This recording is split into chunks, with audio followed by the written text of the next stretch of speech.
Well, good evening, Rip City. Chris Burkhardt here with you on another episode of Courtside Monday. This time it's Courtside Monday on a Monday. Last week it was Courtside Monday on a Thursday because we like to confuse people. Sometimes we got to move things around to accommodate our guests to make sure they can actually get on. Still, shout out to Tori Jones, who was my guest last week. He did a wonderful job. You guys can go find the archive of that over on the wherever your podcasts are available. Find that from the iHeart Podcast archives, or of course, you can go to youtube.com and find the live stream of that as well. And speaking of special guests, the Scoop will be reunited in about 20 minutes when Jamie Hudson joins the show. My old running mate over there at NBC Sports Northwest. Used to travel around the country covering Blazer games with her. And so she's going to join us, talk some hoops, and get us ready for this stretch run, man, because as I talked about with everyone after the game the other night, which is crazy because the Blazers, they played yesterday.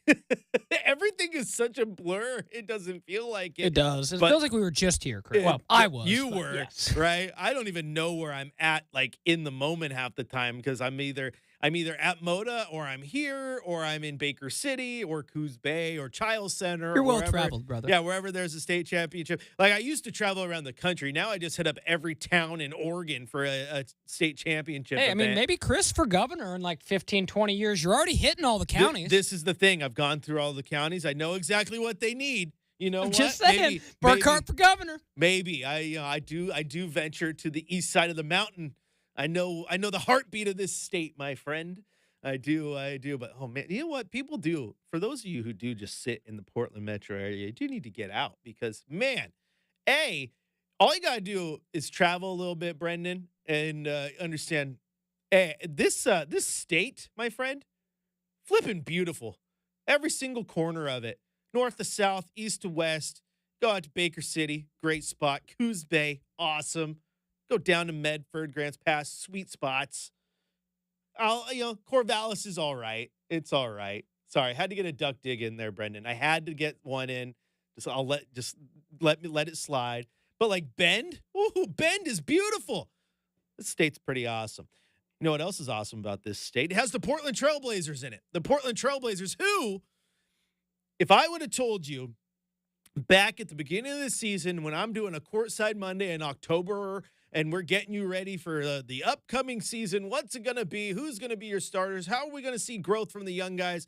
If I would have told you that there's going to be an episode of Courtside Monday with 10 games left in the season, and we'd be talking about the realistic possibility of your Portland Trailblazers making it into the NBA playoffs via the play-in, you would have laughed me out of the building. You guys would have been texting Chad left and right, being, you need to find a new guy to host that show.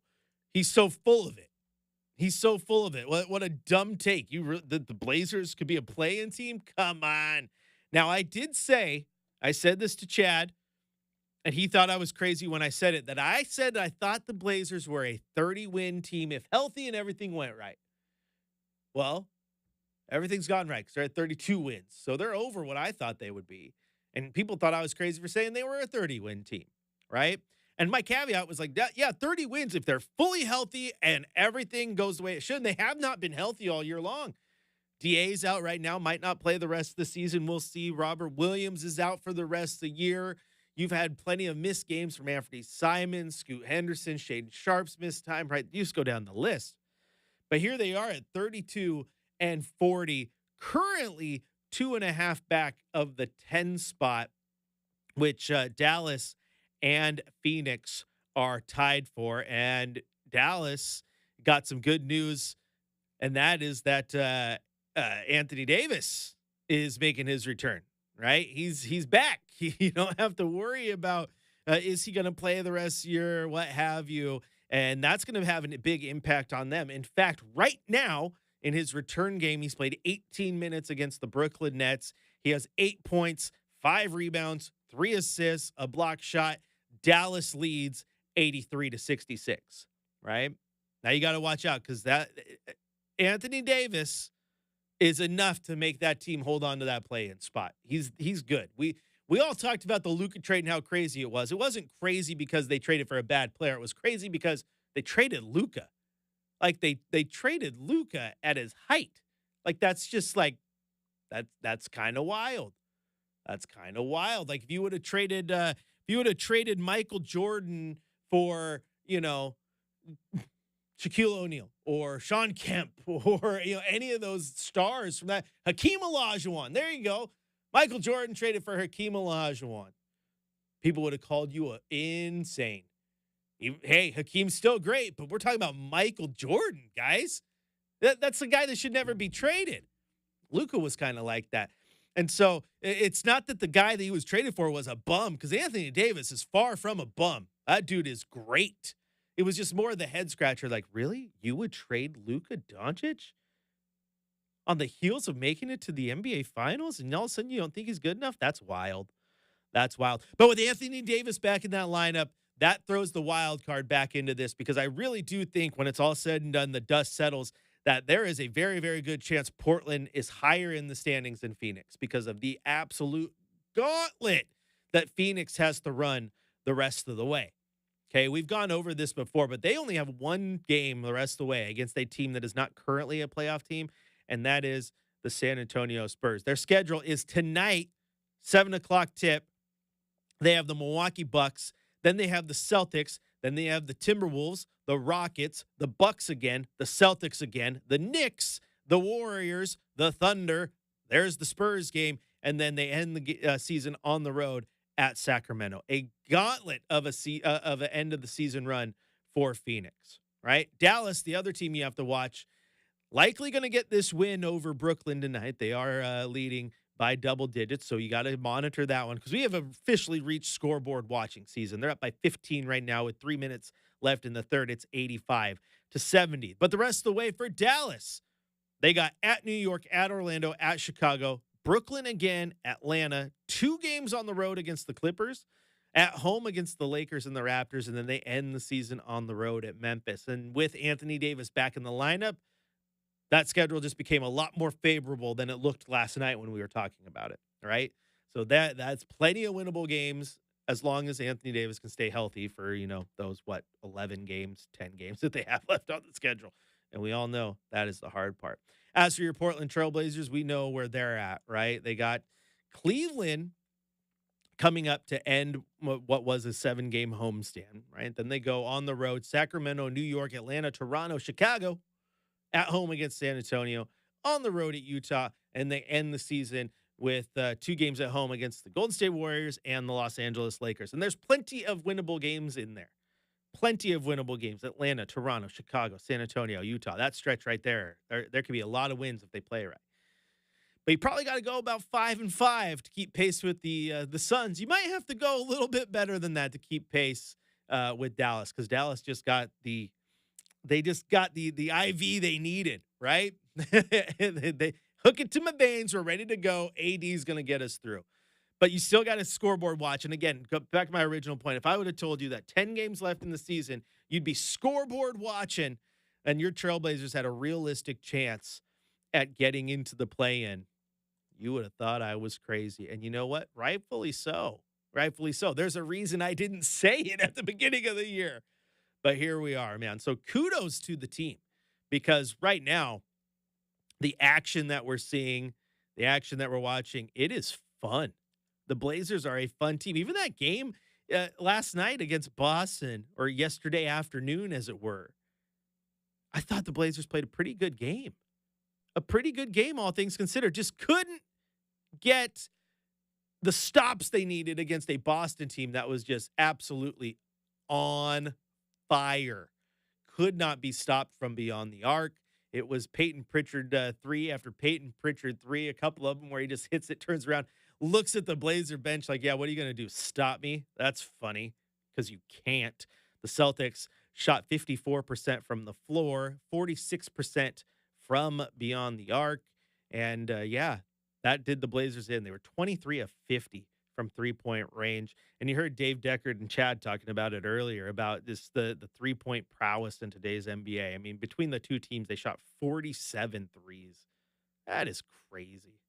That is crazy. Now, The Blazers, they didn't play bad. They shot 49% from the field. They shot 40% from deep. It's just the Celtics shot just a little bit better. So the Blazers played a good game. They lost 129 to 116. And I think that was just the difference between a team that is right now. Portland is playing like a play-in team. The standings just have them on the outside looking in. And then you got the Celtics, who are a championship team. I mean, they did that without Drew Holiday, without Jaylen Brown, without Kristaps Porzingis. And they still took the hammer to you. Sam Hauser, 8 of 10 from beyond the arc. Like, my goodness. Derek White, 4 of 10. Peyton Pritchard, 4 of 9. Just loading it up, right? But the Blazers played well. And now they got to find a way to play another good game, and hopefully a little bit similar to what went down just a few weeks ago on the road against the Cleveland Cavaliers, where they went to overtime and they lost 133 to 129. But I mean, they took the best team in the Eastern Conference to the brink. They had about 18,000 fans inside Rocket Arena, dumb name, really thinking that they were going to go home with a loss. Yeah. They really did. They really did. Tumani Kamara, 19 points. Denny Avdia had 30 points in that game to go along with 12 rebounds, 10 assists, 27 points from Anthony Simons. They loaded it up. And the Cavs played well. Evan Mobley had 20. DeAndre Hunter had probably his best game at that point with the Cavs, 32 points, 7 boards. Had a steal in there. All starters in double figures. Ty Jerome, 25 points off the bench. It took Cleveland's best swing to knock the Blazers off that night. So hopefully the Blazers can replicate that, because it's still, the wins and losses still don't matter unless you really are play-in and tank watching. It's about how this team plays. And again, if they can just play great ball the rest of the way, they're going to win some games and they're going to continue to remain in the hunt. That's exactly what you want. That is exactly what you want. Now, on the other side of that, we have our scoreboard watchers for the play-in, but it's also watching that for the lottery, because the Blazers currently sitting with the 11th worst odds of getting the number 1 overall pick. If the season ended right now, they would have a 2% chance at number 1 and a 9.4% chance of getting into the top 4. But realistically, lose a couple games down the stretch, they could jump as high as 8. Okay, they are currently 7.5 back from Toronto with 10 to go. They are not going to lose 7 more games than the Toronto Raptors, but they're only a game and a half behind Miami, who's in the 8th spot. And that is a big difference too, because the difference between 11 and 8, you go from a 2% chance to a 6% chance of getting the number 1 overall pick. You go from a 4% chance of getting into the top 4 to a 1 in 4 chance, a little bit better at 26.3% of getting in to the top 4. And in a draft that is definitely more than just Cooper Flag. Sorry. Been covering, See, you just got the pride of Yakima, Washington covering on the a lips. lot of NFL in my brain Newest as Seahawk. well. The amount of times that I accidentally, see, this is the first time I've done it that way, but I've said this before, Brendan, the amount of times that I meant to say Russell Wilson and accidentally said Russell Westbrook on air because I was talking about the Seahawks, but then my NBA mind took over. No, I totally get that. Ugh. The other day, like when obviously was working the Denver game and, Russ being there, I'm like, oh, yes, Russ. I'm like, yeah, that's why I remembered. He just goes by the Brody, man. It's just easier to call Russ the Brody. I'm going to save myself the pain. This draft is deeper than just Cooper. Okay? I love it. Okay, there's still He could some be a good one-name players. guy. Yeah. Hey, and that's a good thing if you end up getting him in the draft, because we all know good things happen with one-name guys. Hopefully the one-name guy Portland has, Scoot, right? Hopefully he can really step up. Shea can Shea get into one-name territory? I'll allow it. I'll allow it. But the point is, yeah, the difference between 11 and 8 is big right now, and Portland has a chance to get all the way up to 8. They have a chance to get into the play-in, man. And if you get into the play-in and turn some heads, crazy things could happen. So there is so much intrigue at this point that I'm just really excited, because it's great basketball. And I did not think that at this point of the year we would have intrigue. I think we'd really been real focused on the offseason for the last few weeks and what's going to happen and where they're going to go. And look at all these young guys getting run. And no, there's a storm of brewing, and it is kind of fun.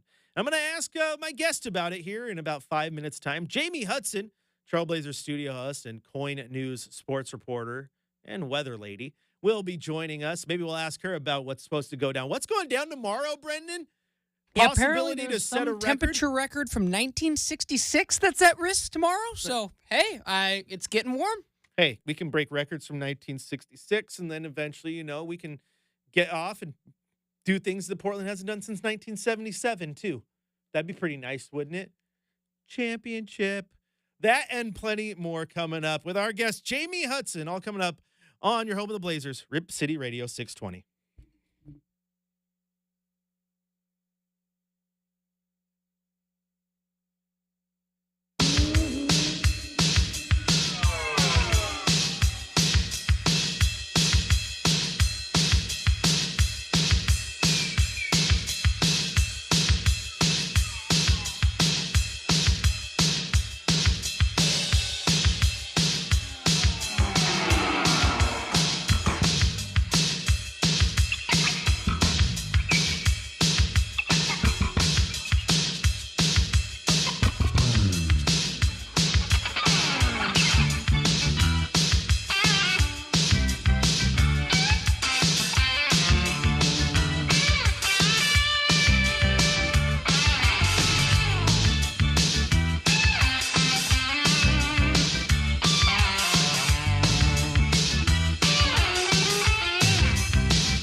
Welcome back into Blazers Courtside on this beautiful Monday afternoon. Might get a little bit more beautiful tomorrow. Best way to figure that out is to bring in the weather lady who also talks sports. Or is she the sports lady who also talks weather? Which one is it, Miss Hudson? I think the sports lady who also talks weather, but I'll take either title. Both titles are great. You need to be on more live broadcasts. And you need to do it in the studio show. Just like as many punny weather references you can make during the show, the better. Oh my gosh, yeah, seriously, I need to. And I know a lot of Blazer fans have sent me videos where, like, meteorologists all over the country are doing these forecasts where they just sneak in lyrics to songs. Yes. Have you seen this? Yes. Like, it'll be a rap song, and a meteorologist will just sneak it into his 7-day forecast. It's pretty great. All right, now before we get into the nitty gritty here, Jamie, I know you're not a wrestling fan, but I am. I'm a wrestling fan, and every good wrestler, yes, I know this. Every good wrestler has a theme song. All right. And I think every good guest needs to have a theme song. So this is your theme song. I want to know if this rings any bells for you. Okay. Ah! That is right. That is The Scoop with Jamie Hudson. Yes. Courtside has now been rebranded. This is The Scoop with Jamie Hudson and Chris Burkhardt. The band is back together. Oh my gosh, that's so funny too, Jamie, is because when I mentioned that I was going to have you on it as a guest, or you go through and like you and I have taken photos at the game, it's always like, oh look, it's Scoop Nation back together. So here we are back together again. I figured you would appreciate that. Oh my gosh, I love that you played that track. I love that you have it too. That you still have it. That's great. Hey, I have all of the Scoop episodes and Outsiders bookmarked for real purposes. Oh, yeah. They're there. Right. But okay, so back to it, Jamie. I was just I don't know if you were tuning in, but I was going down a little rabbit hole, as it were, because I did not think at the beginning of the year that if with 10 games left in the season, we would be realistically looking at a chance of this Trailblazer team making the play-in, right? And here we are, 10 games left, 2.5 back. It's realistic. Might not be probable, but it's realistic. What are your thoughts on the tank, the play-in, and what we're seeing from this Blazer team right now? Well, March is fun when you can and like are scoreboard watching, right? Yes. No, I was tuning in earlier, and first off, Chris Burkhardt for governor, I vote yes. Let's get a campaign going for that. The second thing, though, the fact that this team is right there in the hunt, that we're even talking about a play-in spot for the Blazers, is not all that surprising to me. Well, one, yeah, a lot of people say I'm a pretty positive person. So, like, I had a good outlook on this team coming into this season because of the fact that you bring in a guy like Denny Advia, who at the beginning of the season, I think he was trying so hard just to figure out how am I going to fit in with this squad, maybe pushing it a little too much. But what we've seen in the second half of the season from Denny is, one, what a lot of Washington Wizards fans were sad to let go. Like, they didn't want to see Denny go. But two, he really fits in this scheme and what Coach Billups has been trying to build. And that's, to me, when you have Denny and then you still have Tumani Kamara, who honestly should be an all-defensive team player at the end of the season. That's what we should be talking about. I just think that the pieces have come together for what Coach Billups is wanting to build, and they really have fun together. Like, this team is a team, Chris. Like, there's no superstar guy. They all build each other up and play off each other.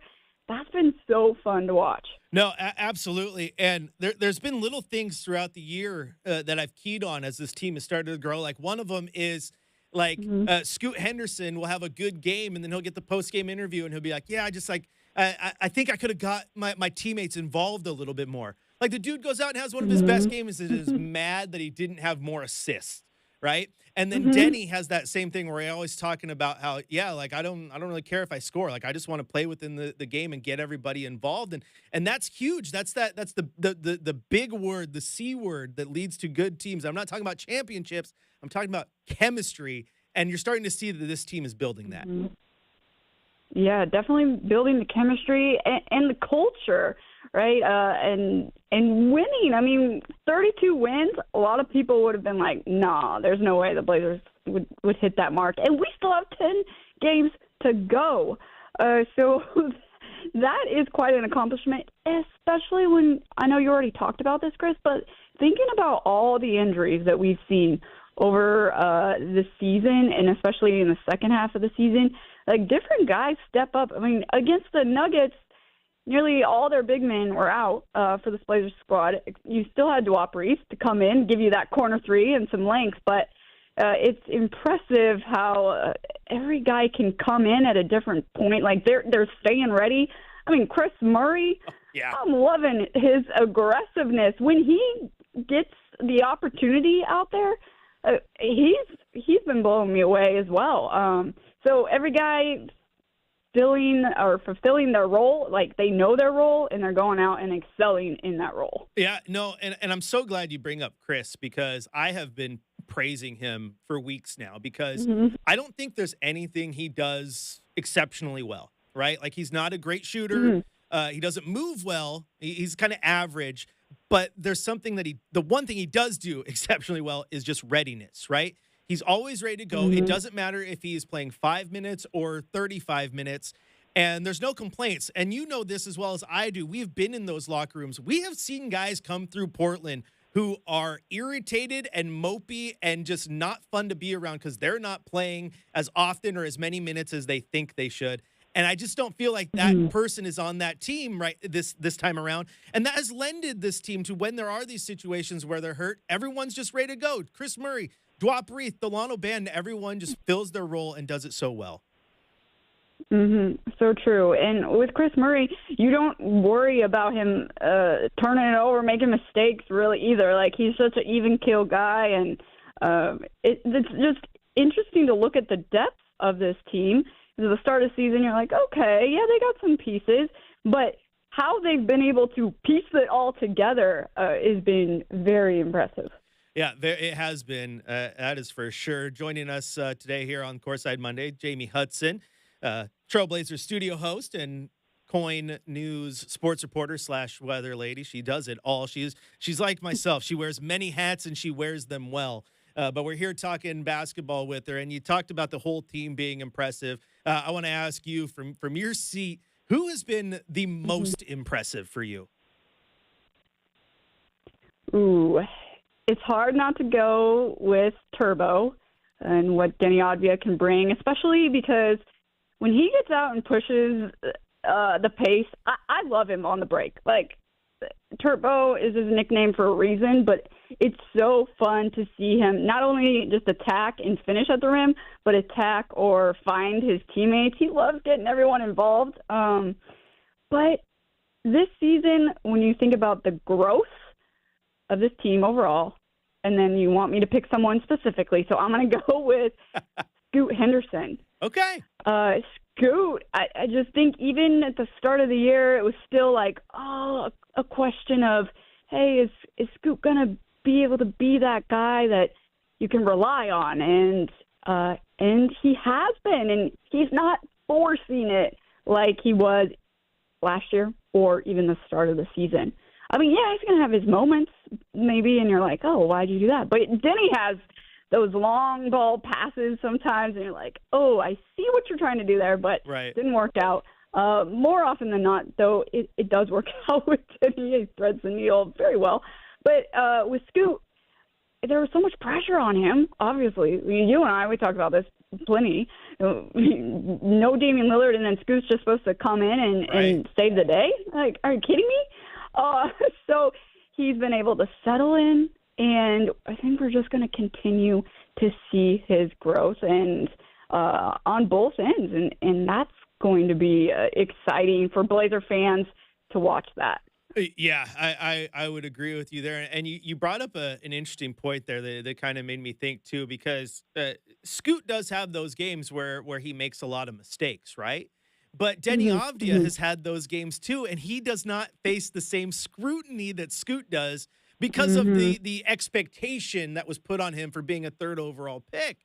But we're talking about a guy who, came from the G League Ignite, which unfortunately we now have a little bit of a history test here to prove that program wasn't nearly as good at developing players for NBA readiness as they wanted it to be, right?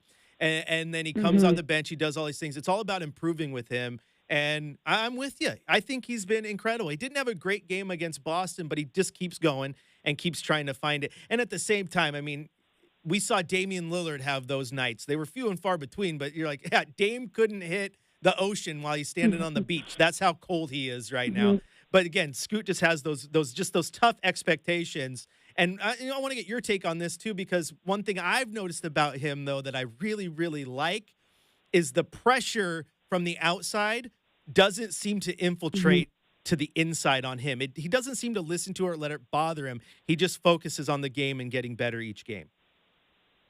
Yeah, he does have that calm and collective feel about him on the court and off the court right now, especially, I mean, the interviews. He's exuding confidence all the time, and that's what you need, especially in your point guard and probably the future of this franchise, right? When you were talking about Luka in the trade, I was like, Luka, the talent, unbelievable. But Luka was also the face of the Dallas Mavericks. So that to me was something that I'm like, wow, just thinking about whenever there is a trade of the face of a franchise is crazy. Sorry, that sometimes I just go off. No, that's fine. Yeah. That's the whole Luka thing. A crazy season. It has been, but the whole Luka thing is so crazy, Jamie, that months after it happened, now a month since the deadline, that mid-sentence you can still go, yeah, and Luka Doncic, that still makes no sense that happened. In a conversation about the Trailblazers, here you are talking about Luka, and I do the same because, I mean, I was sitting there on press row. I have never seen anything like that. Every single person in press row, because we are the gluttons for NBA content over here, because we are the ones that, at least I do, like I shed a tear the day that I had to turn Woj's notifications off because he was no longer reporting, because I keep Sham's notifications on all year long. You never know when news is going to break. I need to be ready, right? And when all of a sudden you got a Shams notification that Luka had been traded, yeah, we all thought he was hacked. There's nobody on the face of the planet who thought that was real. Like, that is, you don't see that, like the whole, like if anything, Jamie, I think the whole Luka situation makes you appreciate the way Damian Lillard handled his way out, because he did his best to stay here as long as possible, but then when the writing was on the wall, respectfully requested a trade. They take care of it, they get it done. Then you see what happens in Miami, where Jimmy Butler has burned every bridge back to Miami. He's never going back. You see what happens in Dallas, where an entire fan base gets the rug pulled out from under them in the middle of the night. No idea what's going on. And then you have Damian Lillard, who, he asked out, but still loves the city. The city still loves him, and there's still hopes that there might be a reunited one day. Like, it makes you appreciate that you didn't have the wool pulled over your eyes like other franchises. Oh, 100%. And it makes you think about just how special the Blazer fan base is and this franchise as a whole. And you and I traveled to many NBA cities. We got to see some different fan bases and how they handle things when their team is losing or not doing well. So, always giving props and love to the Blazers fan base. I mean, heck, I tell people that you and I were in New Orleans for the playoff series, and we're in an arena that wasn't even sold out for a playoff game. I mean, to be fair, I wouldn't want to leave Bourbon Street either. The things we did too. The people who have followed you and I forever know, but the people who don't know that we went to a voodoo shop and Jamie was getting into voodoo and burning her incenses and doing all that outside Smoothie King Arena to will a Blazers win. Didn't work. Didn't work. Yeah, but we tried real hard. But it was fun. It was fun. Jamie Hudson joining me here on Courtside Monday. You guys can follow her on X at Jamie Hudson Coin, and obviously she's giving good weather reports. Sounds like we might get a scorcher tomorrow, Jamie. That's what Brendan was telling me. What's your insight on the weather here? Yeah. Oh man, Brendan is in the know. He's got the scoop on that daily daytime high record. He's correct. It was set back in 1966 for March. What's tomorrow? The 25th. Okay. So the record is 74 degrees. But we at Coin are forecasting 76. There you go. So we love to break records, and it looks like that is going to happen tomorrow. But just warning everyone, there's going to be like some weather whiplash, because then when we get to Wednesday, there's a chance of some thunderstorms, and then we really cool off late in the week. So enjoy tomorrow, everyone. Okay, is weather whiplash an official meteorological term? I don't believe so, but it sounds pretty good, right? I mean, it prepares you, I think. Hey, I do appreciate how you have just fully embraced this weather lady thing, because like the way you just spout out, daily daytime high, like that was money right there. Oh, thank you, Chris. Yeah, I've been working on it.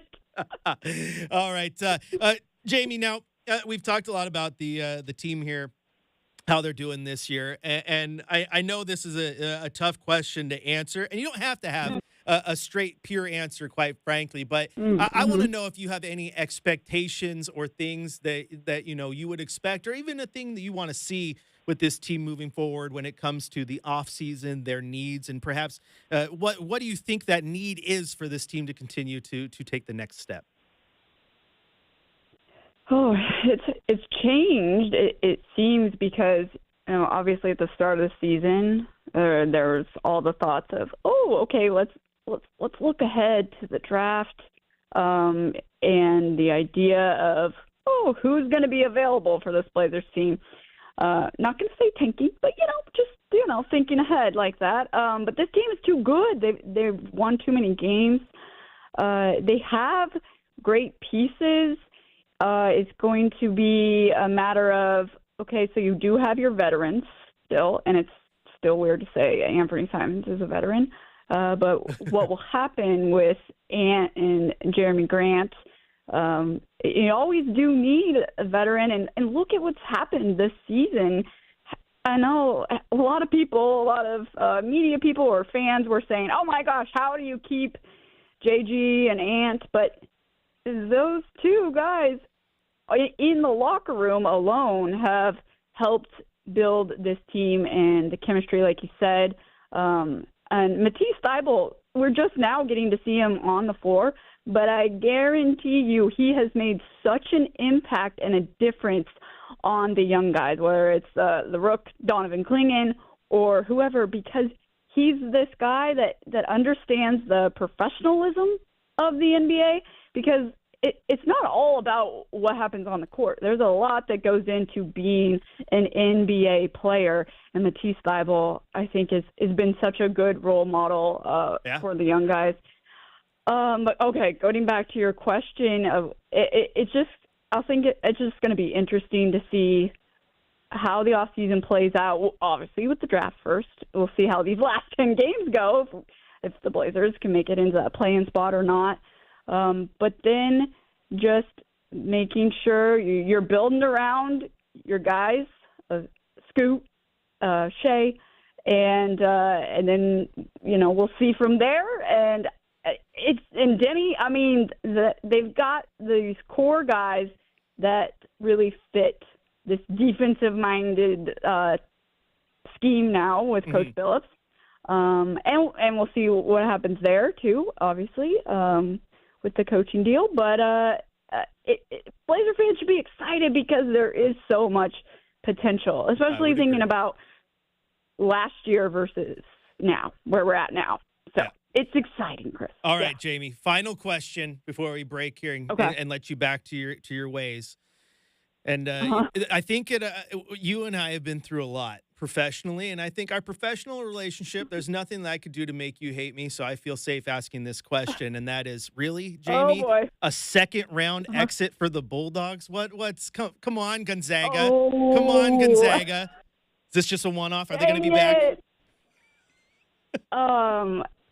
Yeah, it was a quote-unquote down year for us, but I'll take it because at the end of that game, they fought hard, battling, and I will admit too, Chris, this is the first season that I didn't get to watch that many Gonzaga games. So I just knew it had been a roller coaster of a season. But I'm still, I'm always proud of my Zags. I know you are, just like I am my Ducks, and they lost 2, and they're done for the year. It happens sometimes. It happens. All right, Jamie Hudson, you can follow her over at Jamie Hudson Coin on X. Got to get her out with her theme music. Jamie, thank you as always. I always enjoy talking to you. We'll have you back on. I'm sure I'll see you over at Moda soon. Enjoy the rest of your day. Go relax a little. Okay, thanks so much, Chris. There you have it. Jamie Hudson. Go follow her at Jamie Hudson Coin. She's the best. Gosh, go watch the old Scoop archives, too, because why not? They're awesome. The fact that I have them, I think I threw her off guard, Brendan. You might have. I think I threw her off guard with my weather knowledge. So, well, you did good. It's a win-win. Love Jamie, though. Great to catch up. Been a minute. All right, well, we're going to take a quick little break. When we come back, I think we're going to talk about this game tomorrow a little bit. Can the Blazers upset the Cavs? We'll talk about it here. Coming up on Courtside Monday on your home of the Blazers, Rip City Radio 620.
Welcome back into Courtside Monday.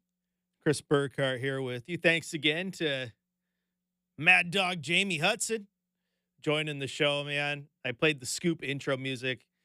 I'm indebted to her. I get to have her on my radio show now, and the countless times she basically made me the co-host of the live stream show, The Scoop, man. Those are much needed runs that this rookie got to have. So I'm indebted to her. There's people like her and Chad and giving me all these opportunities. They're building me into the reporter I am today. And so are you, Brendan, because you forced me to talk about Oregon State. And you know what? That's important. I want to bring you on to talk about Oregon State real quick, because if I made a joke about Gonzaga to Jamie, I got to talk about your Beavers, because Scott Rueck, man. Oh, so going to the ladies. I want to go to the ladies, and I got to talk about Scott Rueck, because you and I talked about this, how we were a little upset about the Pac-12 changing, because how it could ruin Oregon State, because I thought we talked about this, a year or so ago now, about how I thought what they were building down there was special, right? And then all of a sudden they lost everybody because of the stupid transfer portal and the shift in the conferences, and holy hell. I mean, if Scott Rueck isn't the coach of the year in this country, who is? Because what he did with that team when nobody thought they were going to sniff a conference championship or sniff a trip to the tourney, and yes, they probably took on more regular season losses than they would have liked, but man, hot at the right time. He's a special coach. I like him a lot. I mean, he's just a special human being, Chris. And I'll say this, I've come across a lot of coaches, professional, college, high school, you name it. And I'll be honest, not every coach I've ever covered has been my favorite, right? For, numerous reasons here or there. Scott Rueck is one of the best human beings you will ever meet. Nicest guy, as Chris, something you can relate to. When I started in media, I was just a wide-eyed 18-year-old college student. You're still a little wide-eyed. It's fair. It's fair. Not every coach is like, hey, I want to be, super open with the student kind of a thing, and, all that. Scott Rueck was one of the first coaches I ever talked to down there. Showed me the respect of an AP reporter when I was a Orange Media Network reporter. So I always appreciated that. I think he's one of the best coaches as far as women's basketball on the West Coast. Severely underrated, if that's possible. But when you look at what they did this year, we said on the Beaver's Edge podcast this week, the result against North Carolina was not the defining point of this season, Chris. The defining point of this season, given what they had, was making that tournament and, proving to themselves with the returnees that they could make it. And I think it's a hell of a run.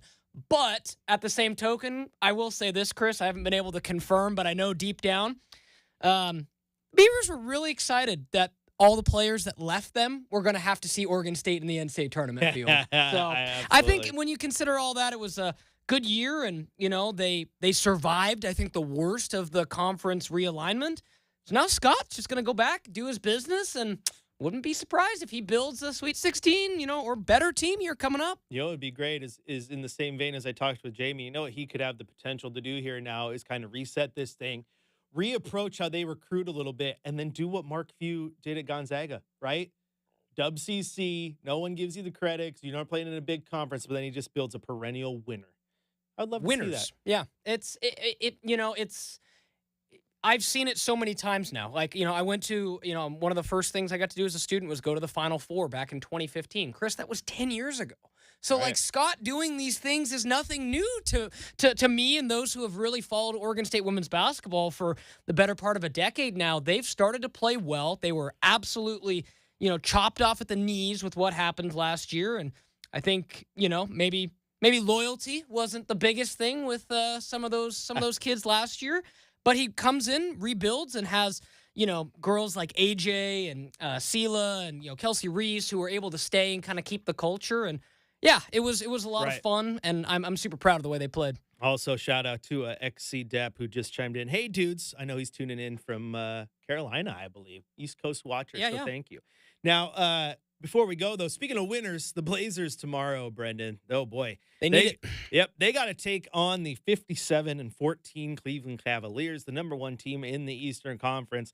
But this is going to be an interesting matchup because Cleveland, losers of 4 of their last 5 games. That one win came in their last game when they beat the Utah Jazz 120-91. Portland, I think, is playing really good basketball right now. I mean, are they playing the best basketball in the league? No, but they're playing good enough to win these games. I thought they played a hell of a game against Boston. Boston was just on fire, and Boston is not a team that's kind of reeling. Cleveland is a team that stumbled just a little bit, right? So I think maybe they can take advantage, end this home stand with a win before they go on the road. Plenty of more winnable games. And like Jamie said, I mean, we're scoreboard watching at the end of March right now. And we're not talking about March Madness. We're talking about scoreboard watching for the Blazers. It's pretty cool. That's pretty cool. Oh yeah, Freebirding it, huh? Look at that. That's not even the normal courtside out, but you know what? It just feels so right. Had to do it. I've Pavlov's dogged my listeners. They know that it means it's time to go. But guess what? We'll be back at it tomorrow. Blazers taking on the Cavs. Tip-off at 7 o'clock, which means I'll have Blazers game day for you at 5 o'clock. All right here on your home of the Blazers, Rip City Radio 620. Once again, thank you to my guest today, Jamie Hudson. Follow her on social at Jamie Hudson Coin. Big shout out to Brendan. Let him talk a little Beaver. I know he likes that. I know he likes to talk Beaver basketball. And as always, got to end it one and only one way. Rip City, I love you.